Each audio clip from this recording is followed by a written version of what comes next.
Alright guys, it's BLM here. We're back with another episode of The Order 1886. We're in the middle of a cutscene. We just started chapter 10, so let's go. What's going on? Not now, is he? Don't walk away from me. I saw you at Whitechapel. You followed me? I was worried about you. You fled like a madman after the battle on the bridge. You know nothing. Less than nothing. Is this some kind of clandestine infiltration? Is that what you're up to? This isn't the time. Grey, what's happened to you? No. Ever since Mallory was killed, I look at you and... What? What do you see? I don't know. A stranger. Someone I'm not sure I can trust anymore. Whatever it is. For God's sake, tell me. Not this time, is he? And you do well to stay clear of me. For your own good. Alright. You! Find General Lafayette and summon him to the library.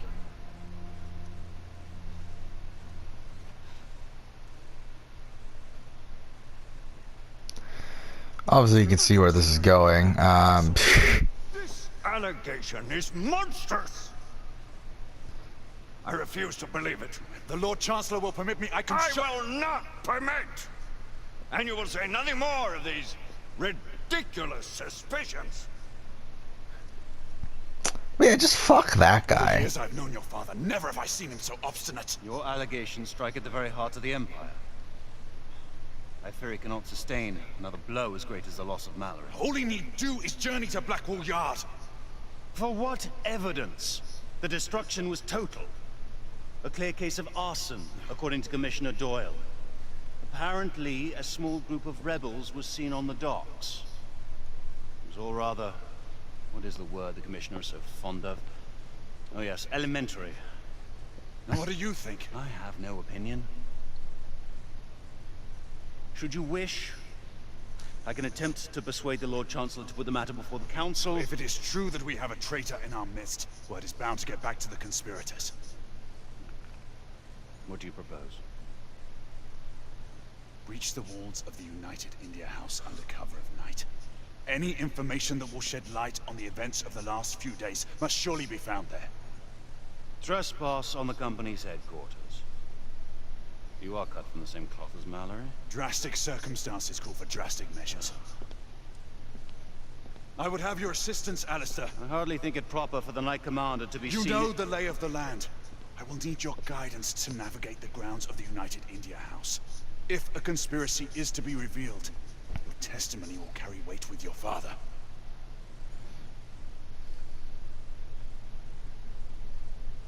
Very well. Yeah, at least it seems like the game's plot is starting to pick up. I mean, at least there's that. But still, overall, this plot isn't the greatest in the If what you world. say is true, there are precious few we can trust. My sister, Lafayette. I cannot involve them until I have more evidence. And who? I might know just the person who can help us. I thank you, brother. Okay. We're approaching the United India House. Again, graphically, this game looks really fucking good. I mean... I assume we're not planning to enter through the front door. Not to worry. I've made preparations for our incursion. Gaining access to the compound proved to be a little more difficult than planned.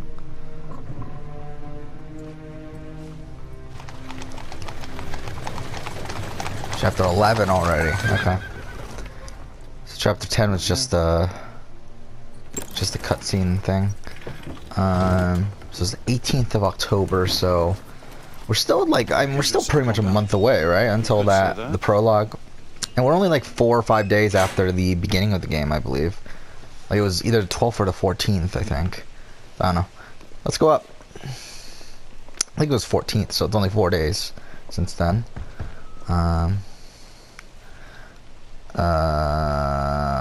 Are you gonna do something?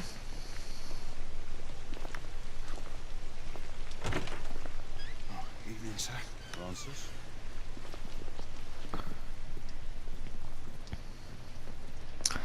But yeah, Survivor finale was last night. I talked about a lot in the last couple episodes of this Let's Play. and was it? I did listen to the exit interviews this morning.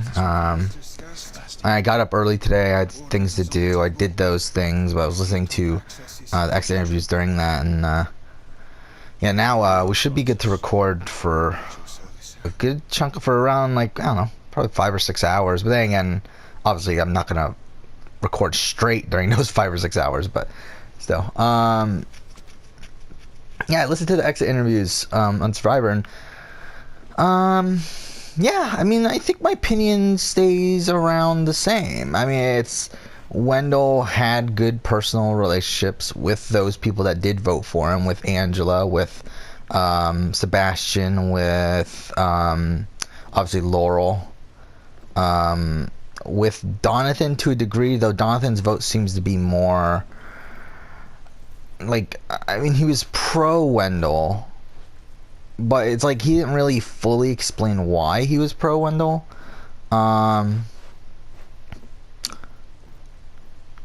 Okay.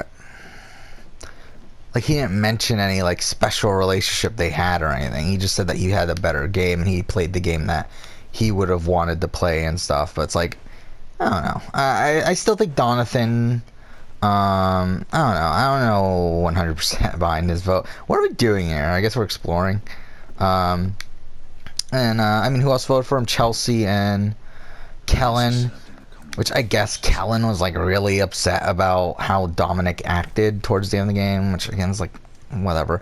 Because again, like, the thing that's so strange, like, apparently she got really upset over the final 6 play that Dominic did, and it's like, if I was watching that on the jury, I would think, holy fucking shit, this guy's a fucking mastermind. It's but I mean, he did come. I mean, I guess. It can be perceived as very aggressive, and I guess that's the way Kellen looked at it, but that's just not the way I would have looked at it, but whatever. And then Chelsea's vote, I don't get. I still don't get that. I mean, obviously we heard almost nothing about Chelsea, and obviously the exit interviews were only with the final 6, so we don't know why Chelsea voted for Wendell over Dominic, especially because supposedly she had more of a relationship with Dominic, at least a game relationship with Dominic the entire time. So it seems strange to me that she voted for Wendell. And then I guess Dominic himself was, like, surprised that he got Desiree's vote, because I guess they never really got along. And, like, he was surprised they got Chris's vote, which I don't get how he was surprised. Like, if I was, like, if I knew Chris Noble, I would be thinking, okay, yeah, this guy, and I'm Dominic, I would think, okay, yeah, this guy's voting for me. There's no fucking way he's gonna wanna, have the guy that he had an intense rivalry with not win. I feel like that's the type of, that Chris Noble, like, the type of person that Chris Noble is, where he wants to be vindicated, like, see, I should have gotten him out, now he's the winner. Like, that's the type of guy Chris Noble is. And also, I feel like Chris Noble's also the type of guy that respects their opponent, and I think that was definitely the case with Dominic. What the fuck are we doing? Oh, are we going down? Oh, okay, we're going here. Okay. Yeah, I mean, I still would have voted for Dominic. I still think Dominic played the stronger game. I do think it. The thing that's tough, though, is, okay, Laurel's exit interview, she did talk about what would have happened if neither Dominic or Wendell got immunity at Final Four, like, one immunity. And she said that it didn't really matter. So it's like, I don't know what the fuck to do with that. Like, I mean, like, because again, like, one of my biggest criticisms of Wendell's game is the fact that, I mean, the reason why I have him as, like, I have him right now ranked number 11, and I think if it wasn't for this 1 point, I think I would move him up a couple spots. I don't think he's going to be higher than, again, I've talked about this last episode, but I don't think he's higher than Earl, no matter what. So I think he's, like, at least 7 or 8 or so, but I think that's the top he could be. Failure to deliver on his word would prove most unpleasant to him. Okay, what are we doing? You need to find a safe anchor point in the garden to secure the rope to. Quite a dramatic end. Gazebo seems to fit the parameters. But, Deploy the line.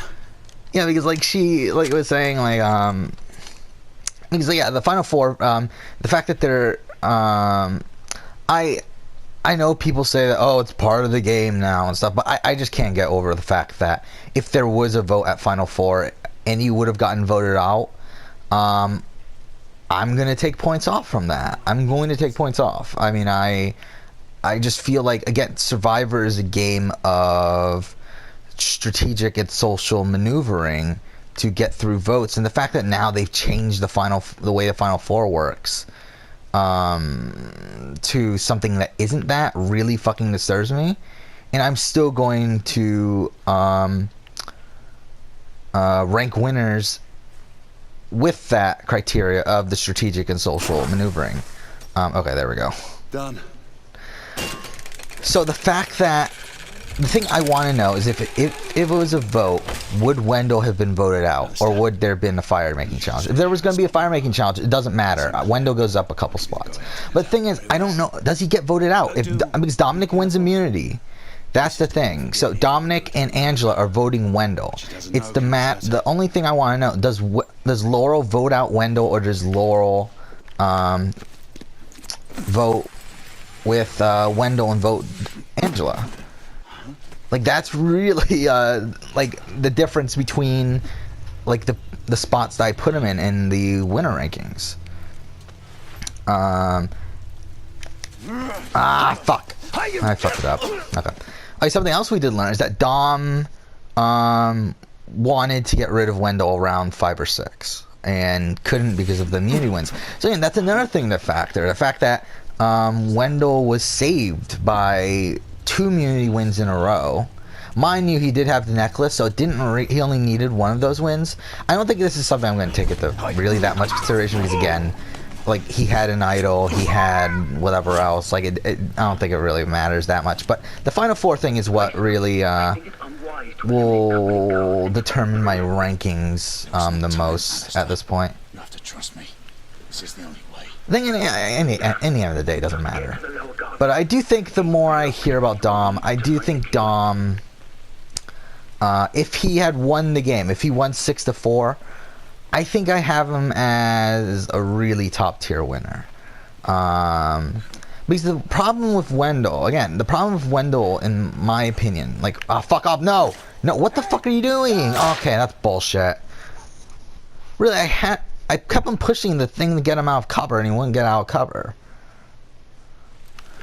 Okay. But the difference between Dominic and Wendell is, one, Dominic played a more outward game, which I respect more so than a game like Wendell's, which was more behind the scenes sort of thing. And that's something I still don't 100% get when juries vote for what they perceive to happen instead of what they actually see happen. It's like, I feel like as a juror, I would vote for what I see happens. Okay, fuck off. More so than I would what I perceived happened. And again, that's why I say I think the person who is the figurehead, even if they in reality they weren't the person in charge of things, I would vote for the figurehead over the person that did things behind the scenes, because the person that did things behind the scenes allowed for the figurehead to get to the end and get the attention of being the figurehead. So it's like, yeah, like, I would have voted for Dominic because of that alone, really. Okay, fuck off. I'm fucking this up. Like, that alone would have made me vote for Dominic, but also the fact he made that brilliant Final 6 move, and he never actually needed his idol. I'm okay with people using their idol to get votes off of them, but I'm not, like, if a player uses their idol and gets saved by their idol, then I knock points off, because again, they technically got voted out. But using their idol as leverage and stuff, I have no problem with, as evident by something like Tony using his Tyler Perry idol, lying about it at Final Four. That saved him from getting a vote from Spencer. I think that's brilliant. Same thing with this move with Dominic, pretending he had a real idol and it was a fake idol the entire time. brilliant. I think same thing with Yule using the idol at Final 9 in Cook Islands to get Penner's vote. Brilliant. Like, I think if you use the idol as leverage, I'm okay with it. If you have to use the idol to save yourself, then I have a problem with it. I'm not saying using the idol at all. I'm saying using the idol in it actually getting rid of enough votes that would have knocked you out. That's what irritates me. And that being said, oh, fuck off, really? That being said, if it's a tie vote, I'm more lenient towards it. Like where Jeremy had it in Cambodia at the final 6. I'm a bit more lenient on that just because, again, it was a tie vote. It wasn't like he was going home. It was he was going home after Wentworth played her idol, and then he played his idol. But I mean, again, that's being influenced by another idol, and technically if they tied and revoted, tied again, he would have been safe. So it's like, I'm not going to factor a tie, like an idol played at a tie situation as much. Something that I do, like, kind of don't really know how to really rank is Sarah's Legacy Evangeline, because again, Legacy Evangeline is essentially just an idol that can only be played at certain times. And the fact that she got saved at the final 6 by that. However, she also probably plays that situation completely fucking differently if she doesn't have the legacy advantage. So it's like she got saved, like the vote was 3-2-1. But she had 3 people on her side who decided to split the votes.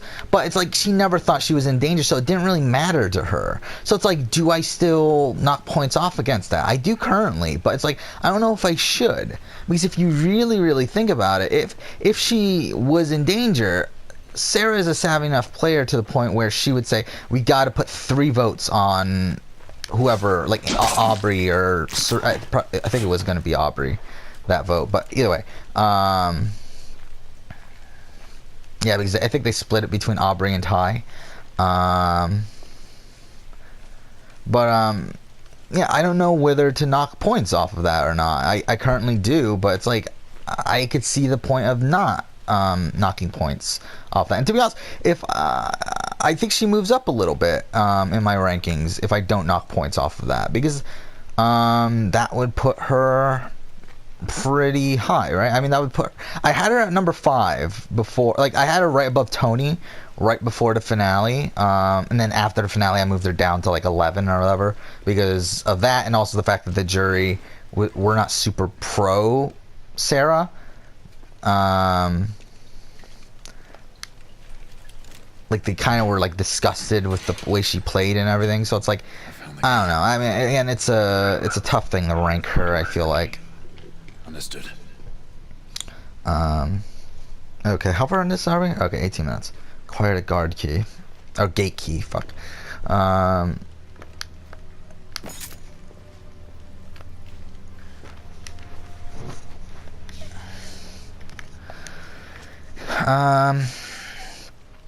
So yeah, there's that. To be honest, I do think I'm going to adjust my winner ranking. I think I'm going to move Wendell up a bit. I don't know how high, though.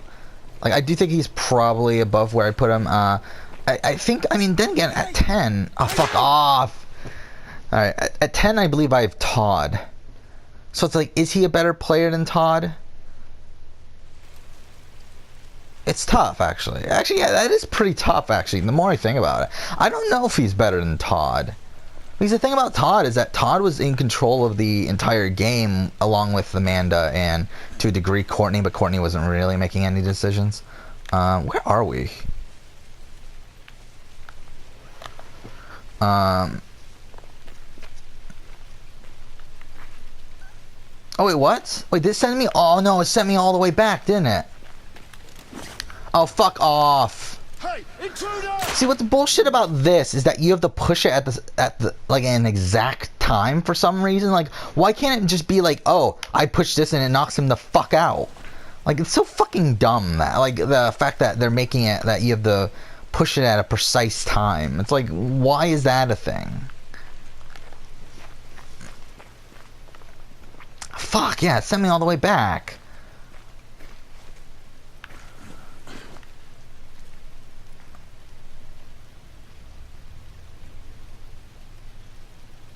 Okay.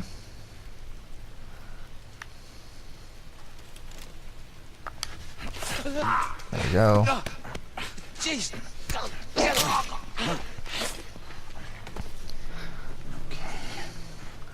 Because, like, the thing is, like, again, something else that shouldn't be, that should also be factored is the fact that he only won 6-5.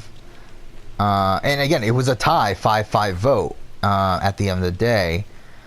Like, the fact that he had to be put in that situation where he had to bank on a tie vote, is a fault. But then again, once the tie vote happened, he knew he won. I mean, he was always getting Laurel's vote.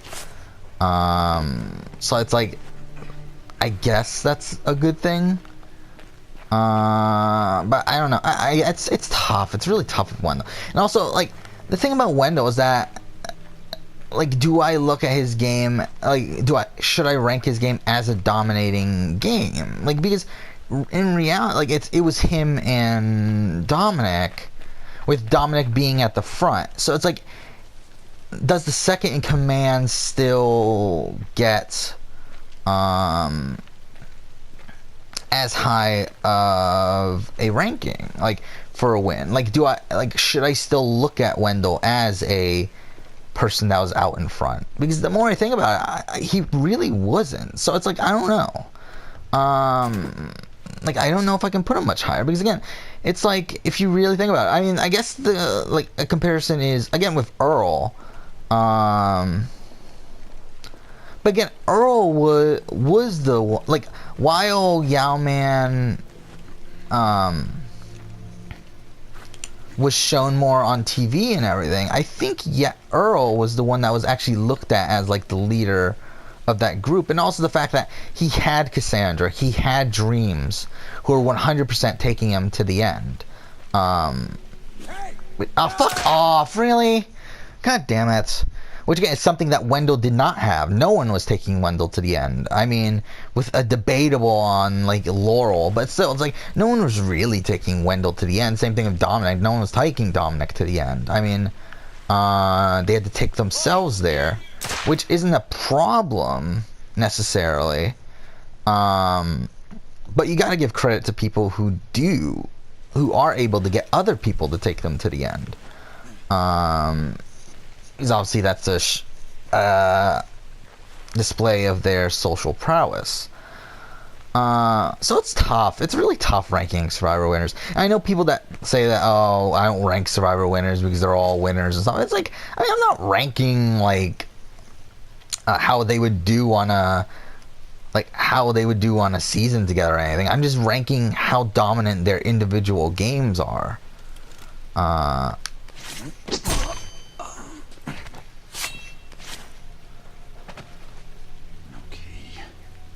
Keep looking.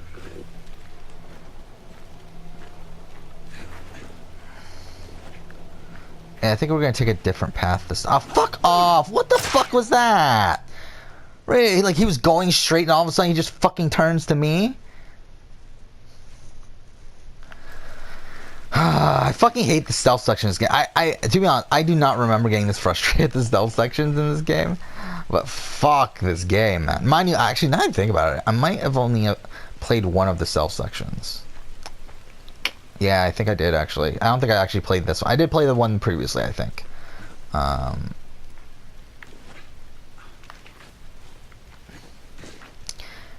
Like, ranking the seasons, I feel like, is a lot easier than ranking the winners. Again, because the winners, there's so many little things involved. Well, it's like ranking the seasons, it's like, it's a lot easier. Like, I mean, Ghost Island, as I said, is pretty low for me. I mean, it's not, like, at the bottom of the barrel, even though it potentially could have been. If there wasn't for this tie, if there wasn't for the vote at the final 6, I do think this probably would have been a bottom tier season for me. Instead, it's like a low middle tier season. Yeah, I think I had it at, like, number 24 out of the US seasons. My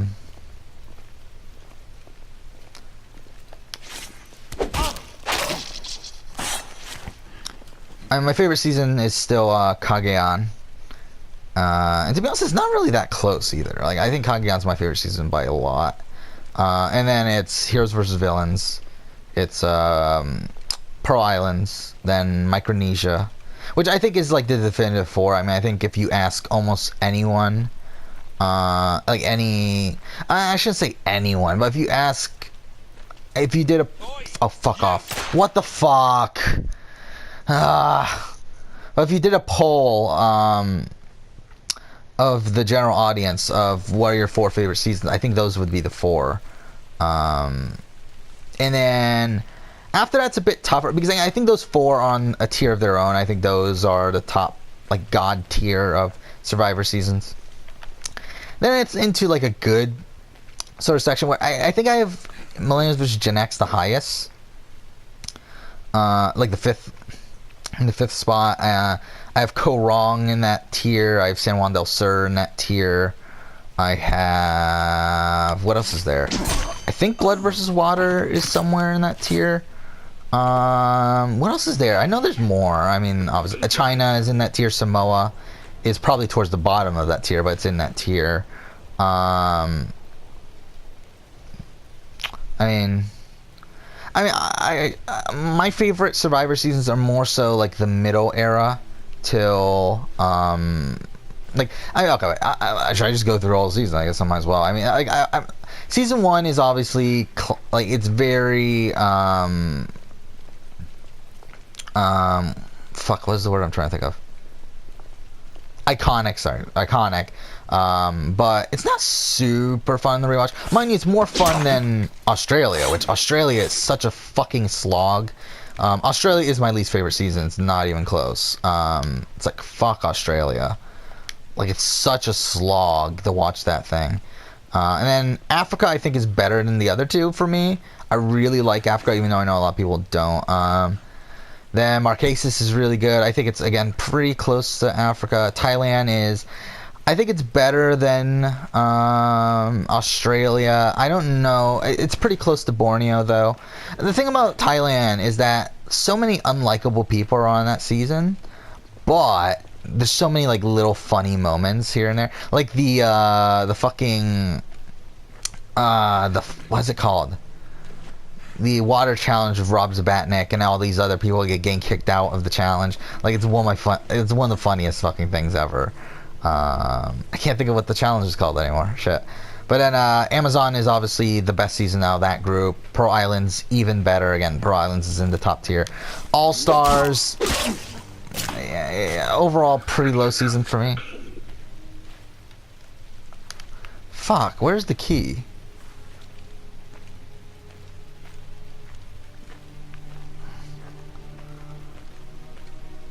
Have we killed everyone?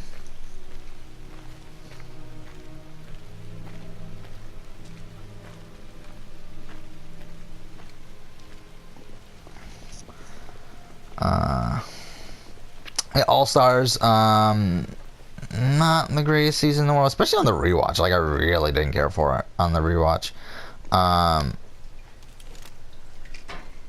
Do we have the key? Oh, we do. I found the gate. Oh no, we don't. Find the guard who has the key. Well, fuck. Understood.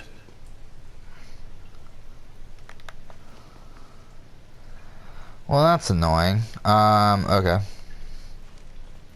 Who is left? I thought we killed everyone. Was there a guy up there?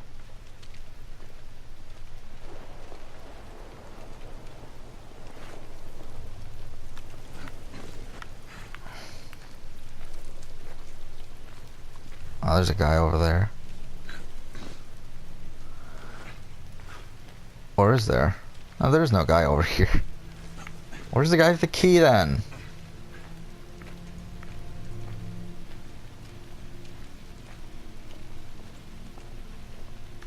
Shit. There he is. Get the fuck over here. But yeah. All Stars is pretty low. Vanuatu, I feel like it's kind of weird because I think there's some really great moments in Vanuatu, some really funny characters. But overall, it is relatively low. I mean, it's higher than All Stars, it's higher than Thailand, it's higher than Australia, but higher than Borneo.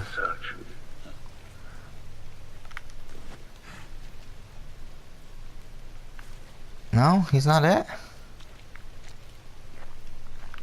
Well, who is it then?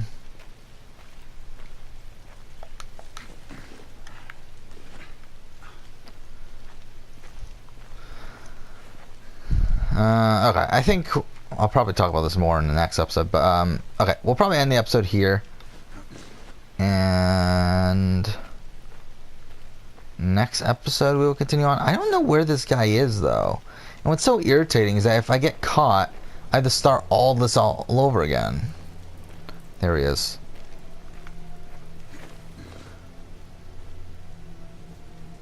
Alright, we're gonna end the episode here. Next episode we'll continue on, but for now, thank you for watching.